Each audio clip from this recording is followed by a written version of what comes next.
the gap, standing for Jesus.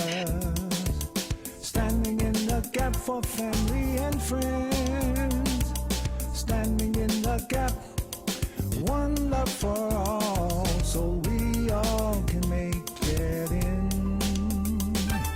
Standing in the gap, standing for Jesus. Standing in the gap for family and friends. Standing in the gap, one love for all, so we all can make it in. Studying to show ourselves approved, rightly dividing the word of truth, increasing our faith to envision our freedom, so we all can glorify our God.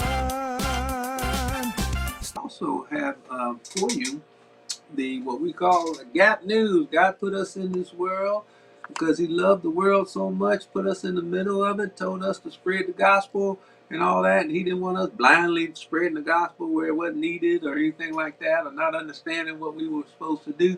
So he wants you to do it in the context of your life, today's world and all that. And the only way for you to do it in today's world is to understand what's going on in today's world. So we've dedicated a portion of our broadcast here to what we call the Gap News. And Marvel's in charge of that. She's got something special in line for you. And as we always say, there's so much happening. I don't know how she's able to pick them all out and choose this one over that one, but she has. Marvel? All right, I'm back. Like I said, I think we got a good Gap News. You know, it's amazing to me that every week of our lives there's something going on that's newsworthy, that we should be paying attention to, and we should be understanding what's happening, why it's happening, what impact that has on us, and what it really all means. And so this week we almost had a shutdown of our government because of what was going on up on Capitol Hill and what was going on Twitter, basically. And so, without further ado, I'm calling this Gap News President Musk.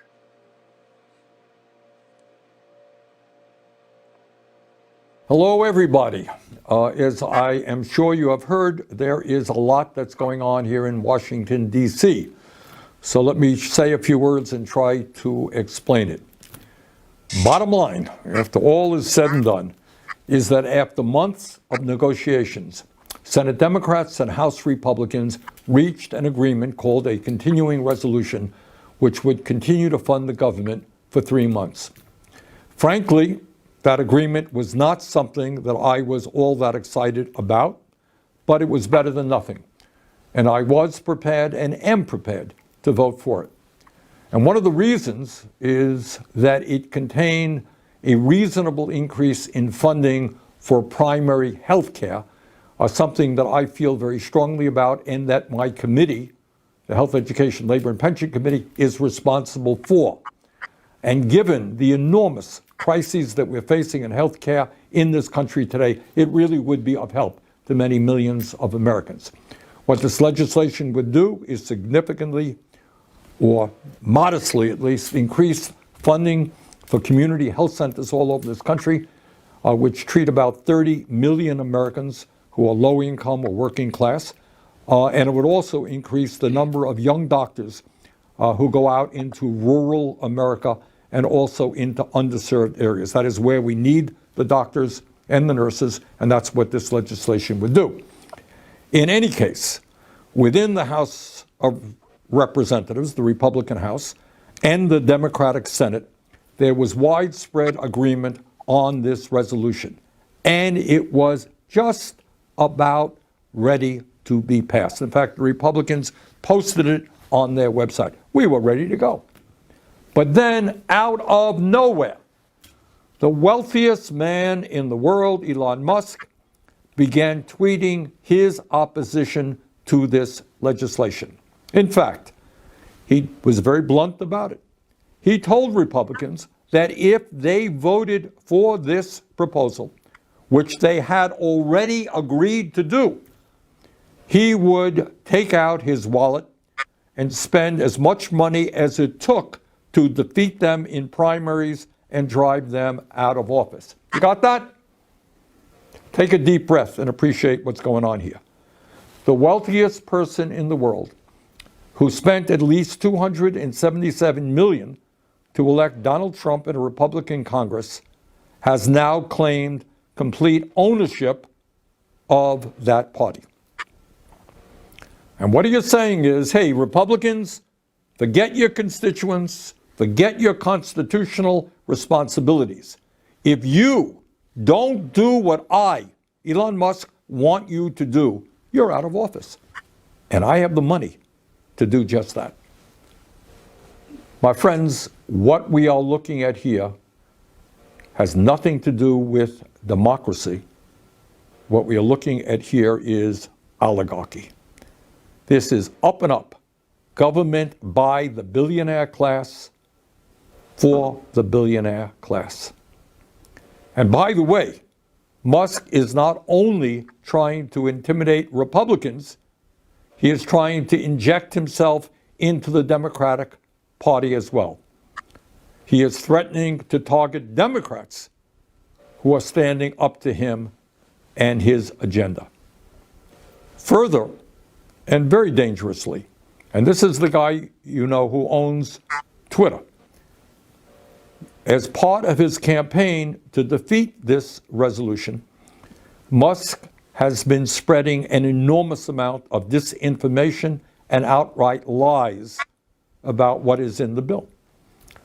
He said that the measure would include a 40% pay raise for Congress. That's a lie. It is a 3.9% increase, the same as federal employees are receiving. He said that this legislation would fund bioweapons labs. Not true. In fact, it provides funds to protect Americans from emerging infectious diseases.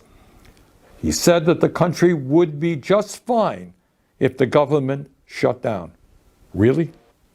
Here's what happens if Mr. Musk gets his way and the deal implodes. Funding for kids' cancer research gets cut. At a time when we are already paying the highest prices in the world for prescription drugs, pharmaceutical middlemen will be able to continue to overcharge you for your prescriptions. Americans recovering from devastating floods, fires, and hurricanes, often due to climate change, won't get the help that they need. That's what happens if the proposal goes down. And what happens if the government shuts down? Well, our troops won't get their paychecks. Nearly 7 million women and children who rely on WIC nutrition assistance could go hungry. And 2 million federal government workers, some of whom don't make a whole lot of money, won't be getting paid. Now let us be very clear. Elon Musk was not elected to be president of the United States. In fact, he was not elected to be dog catcher. And by the way, what all of this hoopla is really about, above and beyond everything I'm talking about, is that when Trump and Musk come into power in late January, do you know what their first order of business will be? You think it'll be to fix health care? You think it'll be deal with climate change? Deal with homelessness? Well, if you thought that, you're dead wrong. Their first order of business will be to provide massive tax breaks for the wealthiest people in this country and the largest corporations. So think about it. At a time of unprecedented income and wealth inequality, when Musk himself is worth almost $500 billion, what these guys want to do is give more tax breaks to billionaires and the heads of large corporations. So where do we go from here? Let us understand the gravity of what we are dealing with. This is not politics as usual. This is not just Democrats versus Republicans, conservatives versus liberals or progressives. It's much deeper than that.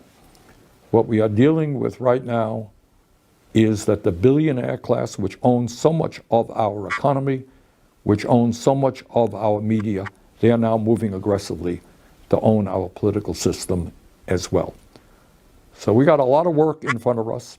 We've got to educate, we've got to organize, and we have got to stop them. Thank you very much. There's a one vote majority for the Republicans. The voters voted for that. They didn't, but they really voted to divide the House of Representatives effectively. And so that deal has to hold. You have to have Democrats aboard, because there's 30 or 40 Republicans who will not vote with their party, that will always vote against any extension of the debt ceiling or anything like that that includes more government spending. And so you need Democrats. It has to happen that way. And then along comes Musk with all his trillions of dollars, basically, doesn't know anything about civics. The House is divided. You have to make a deal. He doesn't understand that. He has thrown this whole thing up in the air, and it's going to have probably a government shutdown tonight because of him personally. So, Claire McCaskill, let's talk about this moment. First of all, let's not lose sight of the real implications if the government does shut down, people who will not be paid just before the holidays.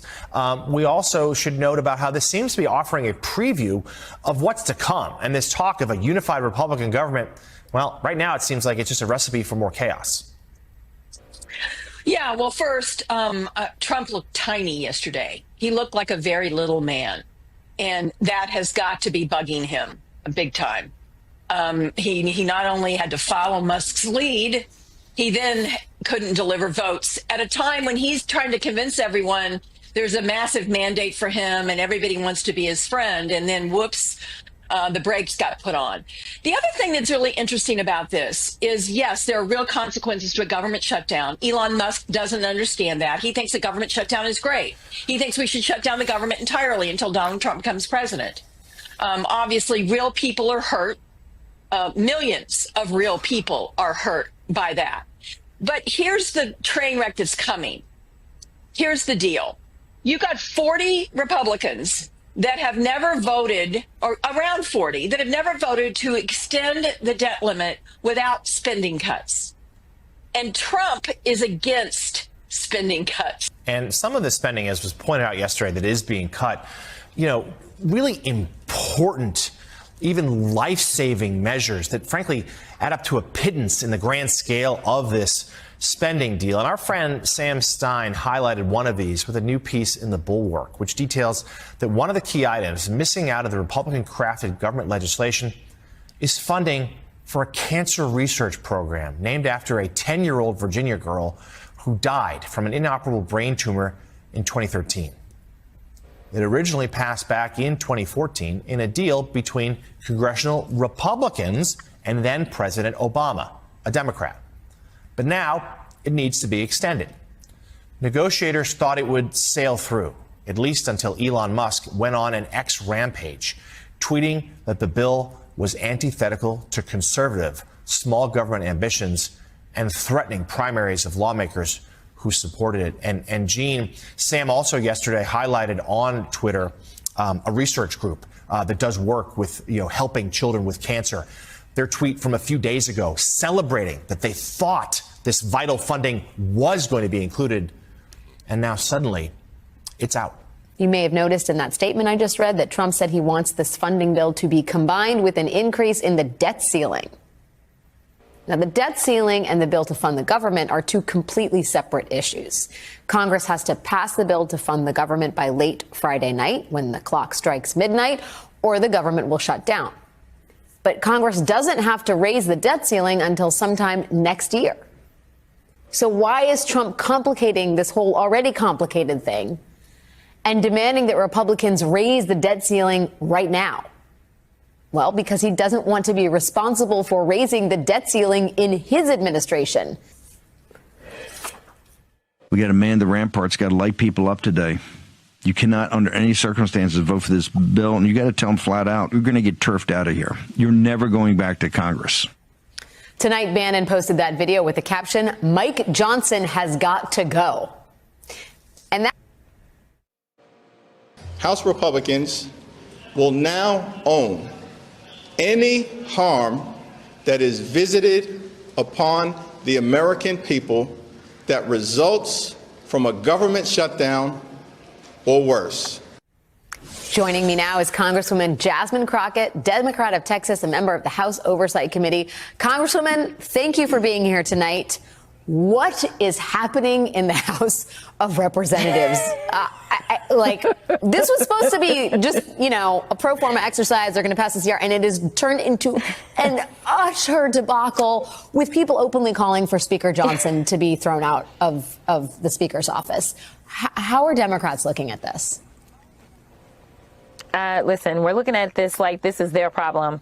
We have seen this play out over and over in the entire 2 years that I've been in Congress. We know that they had a problem picking a speaker when I first got to Congress. And I thought since they held on to the speaker a little bit longer than they held on to McCarthy, that I could go into January knowing that Mike Johnson would be the speaker. But now they're calling for his ouster. And remember, this is not like one of the most senior members, right? So basically, he had not burned enough bridges. And so they had to go way down in seniority to find someone that they could come to a consensus on. When they swear in January, or when we all try to swear in January, listen, there's going to be less Republicans than we had in the 118th, right? Because the story has not really been told about how strongly House Democrats performed while the Republicans won the White House, while they ended up picking up so many seats in the Senate. You know who lost seats? The House, right? Now, should we have a Speaker Jeffries? Absolutely. If North Carolina didn't cheat and take away our seats, we would have a Speaker Jeffries, and we would not be in this situation.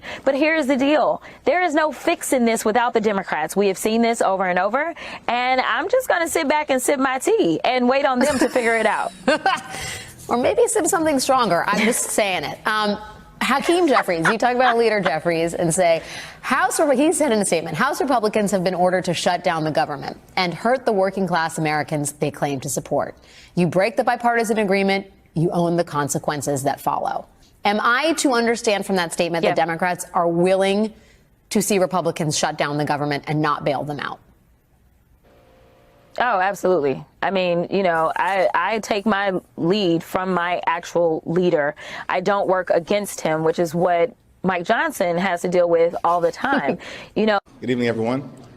House Democrats have successfully funded the government at levels requested by President Biden in order to meet the needs of the American people in terms of their health, safety, and economic well-being. House Democrats have successfully fought for families, farmers, first responders, and the future of working class Americans. House Democrats have successfully fought for $100 billion in disaster assistance in order to make sure that those everyday Americans whose lives have been turned upside down in terms of hurricanes, storms, tornadoes, wildfires, floods, and other extreme weather events can get the assistance that they need to address the problems they've been confronting. House Democrats have successfully stopped extreme MAGA Republicans from shutting down the government, crashing the economy, and hurting working class Americans all across the land. House Democrats have successfully stopped the Billionaire Boys Club, which wanted a $4 trillion blank check, by suspending the debt ceiling in order to enable them to cut Social Security, cut Medicare, and cut nutritional assistance while providing massive tax breaks for the wealthy, the well-off, and the well-connected. This is a victory for the American people.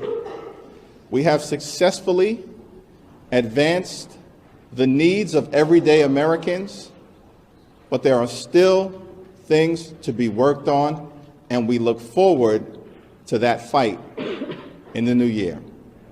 Happy holidays. Thanks for watching. Stay up. Woo! That was a lot, wasn't it?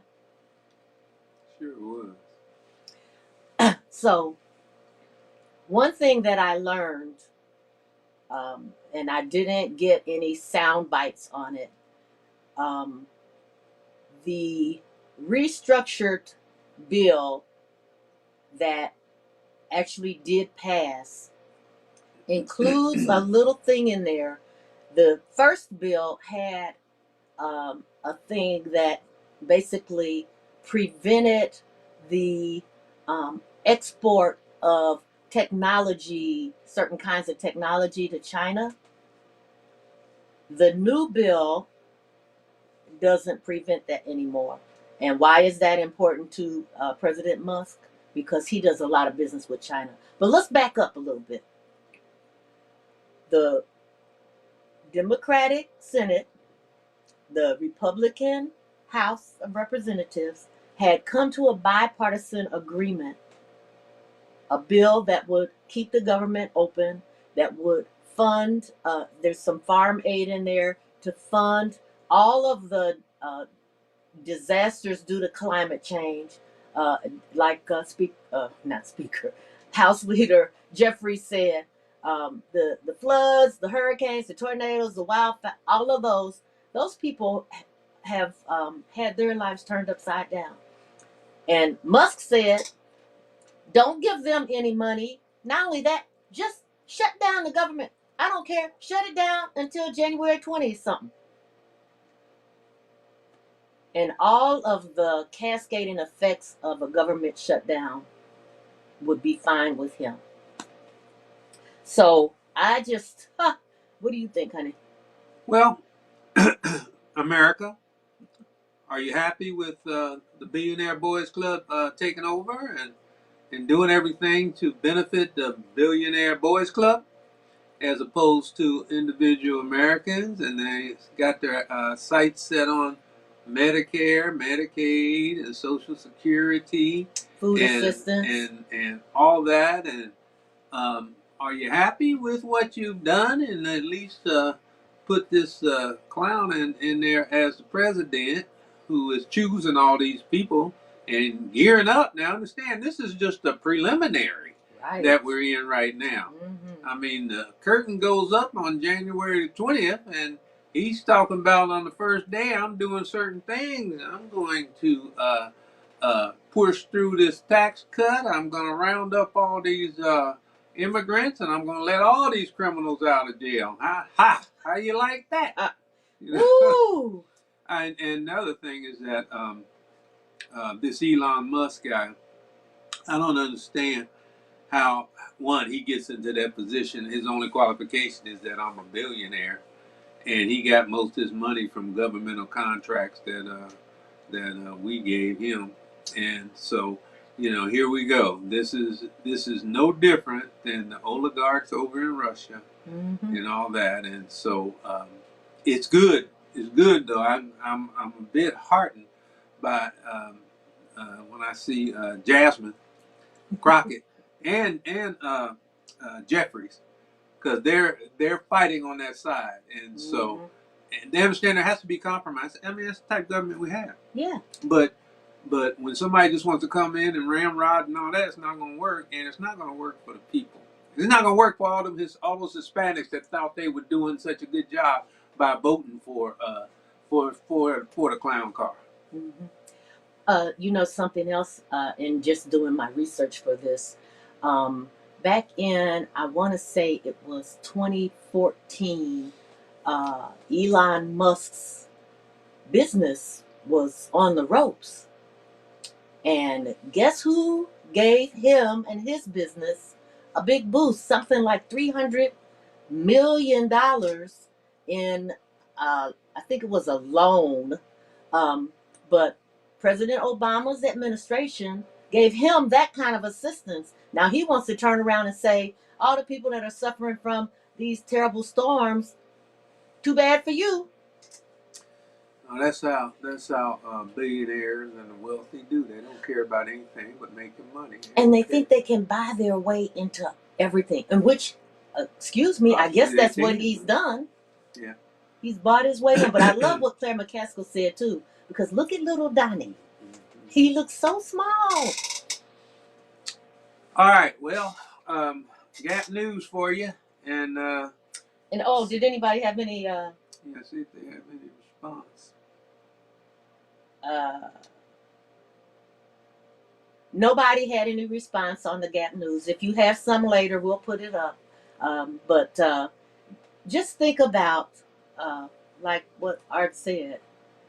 Are you happy now?